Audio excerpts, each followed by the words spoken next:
ஹல்லேலூயா. ஆண்டவர் உங்களோடு கூட இருப்பாராக. சமாதானம் உங்களை நிரப்புவதாக. ஐஸ்வர்யமும் ஆசீர்வாதமும் உங்களோடு கூட இருந்து என்றைக்கும் சமாதானத்தை தருவதாக என்று கர்த்தருடைய நாமத்தினால் வாழ்த்துகிறேன். இந்த சம்பவத்தை பேசிட்டு இருக்கிறேன்னா ஒரு சபையோட ஊழியக்காரன், அதனால எனக்கு சபை வைராக்கியம் பற்றி பிடித்திருக்கிறது. சபை கடைசி நாட்கள் எழும்பி விளக்கா எரிந்து பிரகாசிக்க வேண்டும். அதிலே எண்ணெய்களாக தீவெட்டிகளாக நாம் அனைவரும் இருக்க வேண்டும் என்று கர்த்தருடைய ஆவியானவர் விரும்புகிறார். ஆமென். எடுத்துக்கொள்வோம். அப்போஸ்தலர் 3ஆம் அதிகாரம் 6வது வசனம். ஆமென். எல்லாம் எடுத்துட்டீங்களா? அப்போஸ்தலர் 3ஆம் அதிகாரம் 6வது வசனம். அப்பொழுது பேதுரு, வெள்ளியும் பொன்னும் இடத்தில் இல்லை, என்னிடத்தில் உள்ளதை உனக்கு தருகிறேன், நசரேயனாகிய இயேசு கிறிஸ்துவின் நாமத்தினாலே நீ எழுந்து நட. அல்லேலூயா. ஆமென் சொல்லுங்களேன். என்கிட்ட வெள்ளியும் பொண்ணு இல்லை உங்ககிட்ட கொடுக்கறதுக்கு. அவன் பார்க்கிறான், பிச்சைக்காரன், ஏதாச்சும் உங்ககிட்ட கிடைக்கும். வெறும் வசனமா கிடைக்குது. முன்ன பாகத்துல பாத்தீங்களா, வெறும் வசனம் தான் இவங்க இருக்கு, பாக்கெட்ல ஒண்ணும் இல்லை, இதயத்துல ஒண்ணும் இல்லை. ஐயோ, வெறும் வசனம் தான் இருக்கு. அந்த வசனத்தின் படி அவங்க வாழ்றதுனால சொன்னாங்க, இந்த உலகத்தை நான் உங்களுக்கு போதிக்க விரும்பல, இந்த உலகத்தை நான் உங்களுக்கு கொடுக்க விரும்பல, வெள்ளியும் பொன்னையும் நான் கொடுக்க விரும்பல, மாறாக ஒன்ன கொடுக்கிறேன். என்ன தெரியுமா? நசரேயனாகிய இயேசுவை நான் கொடுக்க விரும்புகிறேன். அல்லேலூயா. சபை விசுவாசிகளே, தேவனுடைய ஊழியர்களே, கர்த்தருடைய பிள்ளைகளே, ஆண்டவர் சொல்லுகிற ஒரு வார்த்தை இங்கே, உங்களுக்குள் இருந்து இயேசு வெளிப்பட வேண்டும். உங்களுக்குள் இருந்து உலகம் வெள்ளி, உங்களுக்குள் இருந்து உலகத்தின் செல்வம் பொன், இது வெளிப்படக்கூடாது. மாறாக என்ன வெளிப்பட வேண்டும்? உங்களுக்குள் இருந்து இயேசு வெளிப்பட வேண்டும். அல்லேலூயா. வசனத்தை போதிக்கும் போது சுயநலம் வெளிப்படக்கூடாது. தேவாலயத்துக்கு போகும்போது சுயநலம் வெளிப்படக்கூடாது. ஒருமனப்படும் போது சுயநலம் வெளிப்படக்கூடாது. ஜப வேளையில சுயநலம் வெளிப்படக்கூடாது.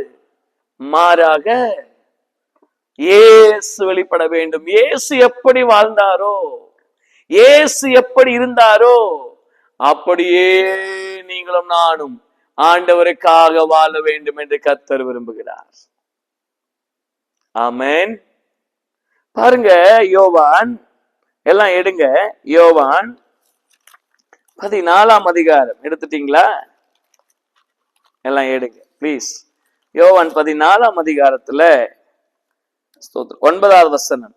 அதற்கு இயேசு, பிலிப்புவே, இவ்வுலகம் நான் உங்களுடனே கூட இருந்தும் நீர் என்னை அறியவில்லையா? என்னை கண்டவன் பிதாவை கண்டான். அப்படி இருக்க பிதாவை எங்களுக்கு காண்பியும் என்று நீ எப்படி சொல்ல முடியும்? பாருங்க, பிதாவை பார்க்கணும்னு கேட்கிறாரு. இயேசு சொன்னாரு, என்னை கண்டவன் பிதாவை கண்டான். இன்னைக்கு ஆண்டவர் விரும்புகிற ஒரு வார்த்தை இது. சபை விசுவாசிகளாகிய உன்னையும் ஊழியர்களாக இருக்கிற நம்ம எல்லாரையும் பார்க்கும்போது, சபை மக்களை பார்க்கும்போது, எப்படி ஆகலும் கிறிஸ்துவை காண்பிக்க வேண்டும். சுபாவத்திலே உங்க சிரிப்பிலே கிறிஸ்து வெளிப்பட வேண்டும். உங்கள் பார்வையில் கிறிஸ்து வெளிப்பட வேண்டும். உங்கள் பேச்சில் கிறிஸ்து வெளிப்பட வேண்டும் என்று தேவன் விரும்புகிறார். உங்களை பார்த்தா இயேசு தெரியணுங்க.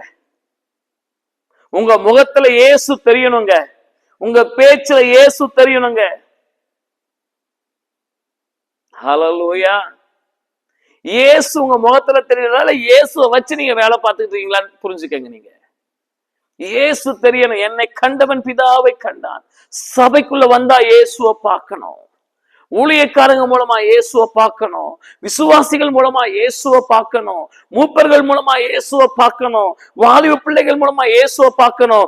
அப்படிப்பட்ட பரிசுத்த வாழ்க்கை உங்களுக்குள் இருக்க வேண்டும். ஹல்லேலூயா. என்கிட்ட வெள்ளி இல்லை, என்கிட்ட பொண்ணு இல்லை, என்கிட்ட உலகம் இல்லை, உலகத்தின் ஆஸ்தியும் இல்லை. ஆனா ஒண்ணு இருக்கு, இயேசு எனக்குள்ள இருக்கார். அவர் என்கிட்ட என்ன இருக்கோ அதை உங்ககிட்ட தரேன். நான் ரெவரண்ட் அல்ல, பிஷப் அல்ல, நான் ஸ்தோத்திரம் ஒரு ஆர்ச் பிஷப் அல்ல, நான் பணக்காரன் இல்லை, நான் ஏழை இல்லை, நான் ஒரு பிசினஸ் மேன் இல்லை. நான் இயேசுவை சுமந்து கொண்டு போகிற ஒரு சாதாரணமான கழுதை. என்ன பார்த்த இல்லையா? நான் சொல்றேன்பா, எனக்குள்ள இருக்கிற இயேசுவை நான் உனக்குள்ள தரேன். அந்த இயேசு உனக்கு அற்புதத்தை செய்வார். நான் இல்ல செய்யறது, இயேசு செய்வார். ஏன்னா எனக்குள்ள இயேசு இருக்கிறார். எனக்குள்ள காசு இல்லை. நான் இயேசுவை வைத்துக் கொண்டு காசை சம்பாதிக்கவில்லை. கடைசி கால சபையே எச்சரிக்கையாயிருங்கள். இயேசுவை வைத்துக் கொண்டு காசை சம்பாதிக்கிற கூட்டம், இயேசுவை வைத்துக் கொண்டு காசு சம்பாதிக்கிற ஊழியர்கள், இயேசுவை வைத்துக் கொண்டு காசு சம்பாதிக்கிற சபை மக்கள், எச்சரிக்கையாயிருங்கள். இயேசுவை வைத்து காசை சம்பாதிக்காதபடிக்கு உங்களுக்குள் இருந்து இயேசுவை காண்பியுங்கள். அப்பொழுது தேவனுடைய ராஜ்யம் கட்டப்படும். காசுக்காக அல்ல இயேசு. அல்லேலூயா. பேதுருவும் யோவானும் அந்த சபையில காசுக்காக அல்ல போகல, இயேசுவை காண்பிக்க போனார்கள். இயேசுவை காண்பித்து கொடுத்தார்கள். ஆமென். இன்னைக்கு உங்களை கொண்டு அற்புதம் தேவன் செய்யணுமா? நீங்க இயேசுவை போல வாழணும், இயேசுவை போல சிந்திக்கணும், இயேசுவை போல பேசணும், இயேசுவை போல செயல்படணும். என்னை கண்டவன் பிதாவை கண்டான். பாருங்க, 1 கொரிந்தியர் எல்லாம் எடுத்துக்கொள்ளுங்கள். 1 கொரிந்தியர் ஆமென் 7ஆம் அதிகாரம் 7வது வசனம் பாருங்க. எவ்வளவு அழகா இருக்குன்னு பாருங்க அந்த வசனத்தை. கர்த்தருக்கு ஸ்தோத்திரம். எல்லா மனுஷரும் என்னை போலவே இருக்க விரும்புகிறேன். பவுல் சொல்றாரு, பார்ப்பா, நீங்க எல்லாரும் என்ன போல இருக்கணும். ஏன்னா நான் இயேசுவை சுமந்து கொண்டு பட்டணங்கள் தோறும் திரிகிற ஒரு ஆள். அவர் எல்லாவற்றையும் கர்த்தருக்காக கந்தையும் குப்பையுமாக எண்ணினவர், நஷ்டமாக எண்ணினவர் பவுல். இந்த உலகம் அவருக்கு ஆதாயமாக இருக்கவில்லை. இந்த உலகம் அவருக்கு ஆஸ்தியாக இருக்கவில்லை. வெள்ளியும் பொன்னையும் இயேசு வச்சவர் சேர்த்துக்கல, அதை எல்லாம் குப்பையாக நினைத்தார். ஆமென். இயேசு கிறிஸ்துவை மாத்திரமே மேன்மையாக அவர் நினைத்தார். எனவே அவருடைய வாழ்க்கையில் அவர் சொல்றாரு, நீங்க எல்லாரும் என்ன போல மாறுங்க. நான் எபிரியனுக்கு எபிரியன், நான் யூதனுக்கு யூதன், நான் நல்ல பரிசையன், நான் நல்லா படிச்சவன், அதெல்லாம் நான் உங்களுக்கு காமிக்கிறதுக்கு வரல. நான் இயேசுவை காண்பிக்க வந்தேன். அதனால சொல்றேன், நீங்க எல்லாம் என்ன போல ஆகுங்கன்னு சொல்றேன்னு பவுல் சொன்னார். தேவ பிள்ளைகளே, உங்களை வைத்து தேவன் அற்புதம் செய்ய வேண்டுமானால் உலகத்தை நஷ்டமாக, உலகத்தின் லாபங்களை கந்தைகளாக எண்ணுங்கள். அப்பொழுது உங்களுக்குள்ள இயேசு வெளிப்படுவார். அப்பொழுது இயேசு உங்களுக்குள்ள வல்லமை வெளிப்படுத்துவார். உங்களை கொண்டு நீங்கள் போகிற சபை கட்டப்படும்.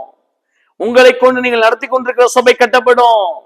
தேவன் உங்களை ஆயிரமாய் பயன்படுத்த அவரே உண்மையுள்ள தேவனாய் இருக்கிறார். ஹல்லேலூயா. இந்த 5ஆம் பாகத்துல நீங்கள் உங்களுக்குள்ளிருந்து வெளிப்படுத்த வேண்டியது இயேசு மாத்திரம். போயிட்டு உங்களுடைய ஹீரோயிசத்தை காமிக்காதீங்க, இயேசுவை காமிங்க. கர்த்தர் பெரிய அற்புதத்தை செஞ்சிடுவாரு. இன்னைக்கு ஹீரோயிசத்தை காமிக்கிறதுனாலதான் சபையில சத்தியம் இல்லை, இயேசு இல்லை. அல்லேலூயா. இயேசுவை காண்பீங்க, போங்க. உங்களை கொண்டு பல அற்புதங்களை கர்த்தரால செய்ய முடியும். ஆமென். உங்களை வச்சு கர்த்தர் அற்புதம் செய்யணுமா? முதலாவது ஜெப வேலை. உங்களை வைத்து தேவன் அற்புதம் செய்யணுமா? சரியான ஐக்கியம். உங்களை வைத்த தேவன் அற்புதங்களை செய்யணுமா? தேவாலயத்துக்கு சரியா போறது இருக்கணும். உங்களை வைத்து தேவன் அற்புதத்தை செய்யணுமா? ஆமென். உங்களுக்குள் வசனம் வெளிப்படணும். உங்களை வைத்து தேவன் அற்புதம் செய்யணுமா? நீங்கள் இயேசுவை போலவே மாறணும்.